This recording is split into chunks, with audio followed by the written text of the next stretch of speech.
I'm Lizzie and welcome back to my channel. So this week I'm going to be talking about how to have a healthy pregnancy in your third trimester. So we're going to be talking about diet, about exercise, about your mental health. If you've watched my previous videos on how to have a healthy pregnancy within your first and second trimester, which I'll link below in the description, then you will know that all trimesters are very different and therefore the third trimester is no exception. Okay, so first things first is that you want to just remember, like a bit of a Captain Obvious, but to remember to eat as healthy as possible. So as we discussed in the last two trimester talks, just eating an abundance of really healthy foods throughout your pregnancy is going to really help you and to help with your baby as well. So by that, don't have any restrictions on fruits and vegetables, on good carbohydrates, so having more whole grain variations and having the right sources of protein and fats. So just having a really nice abundant diet in as many healthy foods as you possibly can. So cram in as much as you can of those good things, and that will just naturally help crowd out some of the bad things that you might be craving. In your second trimester, you might have started to incorporate more exercise, or even in your first trimester, you might have been doing some exercise if you felt up to it.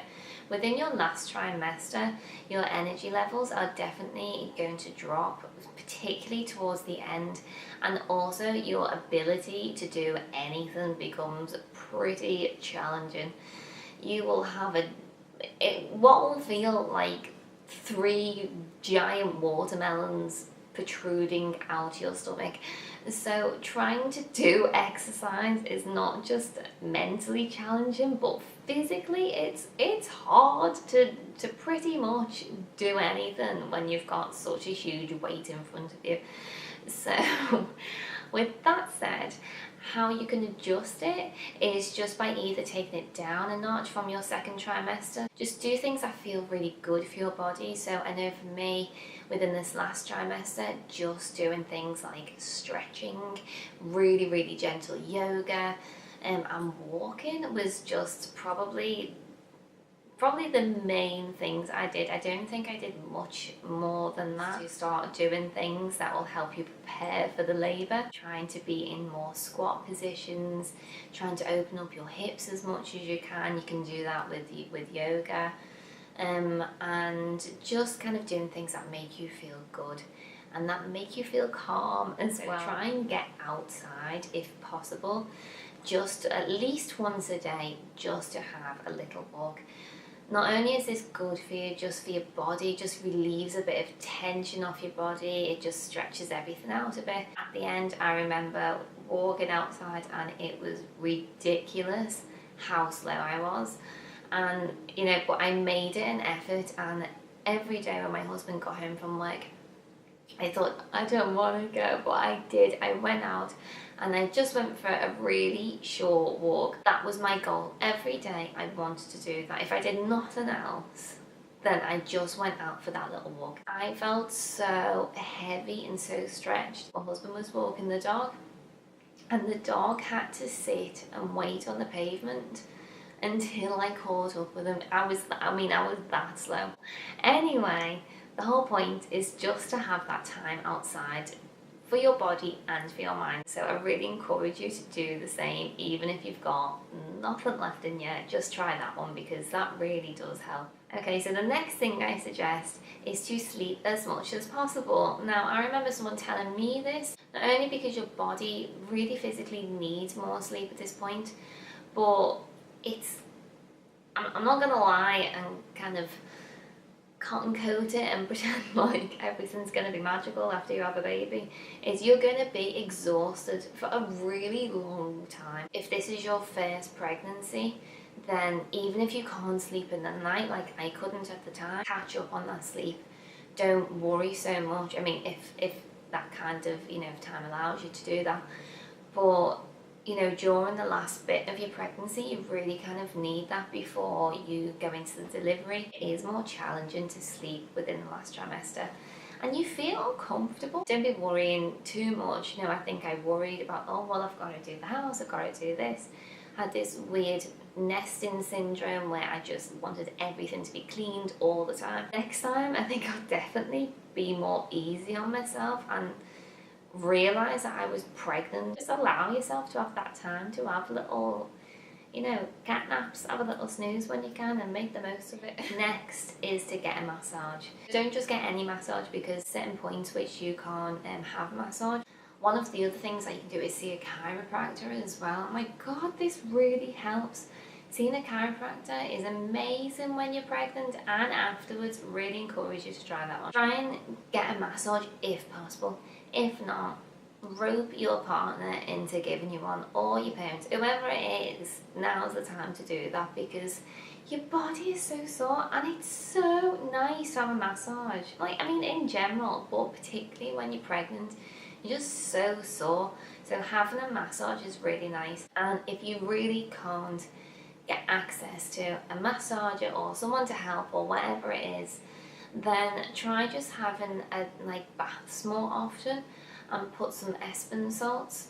So they just help release some of the tension within your body, and it's just a really nice way to relax. So although you might be feeling really, really tired and you might not feel like exercising or even walking, if it's really got to the very bitter end where you just feeling knackered, what I suggest you do is to increase something called your NEAT activity. So this is your non-exercise activity thermogenesis, and it's basically, it just means fidgeting. So keeping busy, think about standing rather than sitting, and think about walking rather than standing. So I was still getting the hoover out, I was still kind of moving things around, obviously not lifting heavy things, but I was just generally quite busy in my day. So my next tip is to consider getting someone to help you to prepare healthy meals. Bulk up your cooking as well, because I remember I was eating enough for like 4. You've got a partner who can help out and who can create some really simple meals or whatever, then that's brilliant. But for me, I definitely batch cooked a few things as well, so I'd always have things to hand. Freeze portions. Get some really easy, healthy recipes, like a few ingredients and that's all. You shove it in. Particularly things like slow cookers and stuff like that, like having stews where you can just chop it all up and throw it in and then it's done. The other thing that I suggest, which is related to the food, get some healthier takeaway options. Most kind of takeaways is always going to be a healthier alternative. So have a look beforehand, just get a bit of a list down. I wrote down a few options in kind of different cuisines. If I wanted Chinese food, I'd look kind of in the area to see which ones were a bit more healthy, not as good as home cooked food. But there's loads of companies now that do healthy takeaway options. There's loads of kind of healthy eating establishments that do delivery, so look into getting some ideas for when you are stuck on time. You don't want to just be relying on junk food, because you need that energy, and particularly if you're going to be breastfeeding your baby, then you want to still be having nutritious food, because that will be transferred into your baby. Okay guys, so I'm going to have to film this last part on my phone because my battery died in my camera. I think probably because I've been talking for too long, but I don't have time to do it again. The last tip is just to make sure that you're doing some deep belly breathing. So a good way to see that you're doing this is put one hand on your chest and one hand in your belly and to take some really big deep breaths. Now often we breathe through our chest, which can make us feel quite anxious. And by doing some really nice deep belly breaths, then you're able to just center yourself a bit more, calm yourself down, particularly if you're starting to get quite nervous. It can also help just put you more in a relaxed state, so before you go to sleep and for when you're about to give birth. So I'd say that is a really key thing to do. Definitely through the next pregnancy, I'm going to look at doing that a lot more and focus on things like meditation. Just having, it sounds really simple and really it's not really going to do that much, but it really does help. I hope you liked this video. If you did and you found it useful, then please like and subscribe, and I will link the first and second trimester videos below. and they're not as chatty, so they get a little bit more to the point. Okay, so thanks for watching, and I'll see you next time. Okay, bye.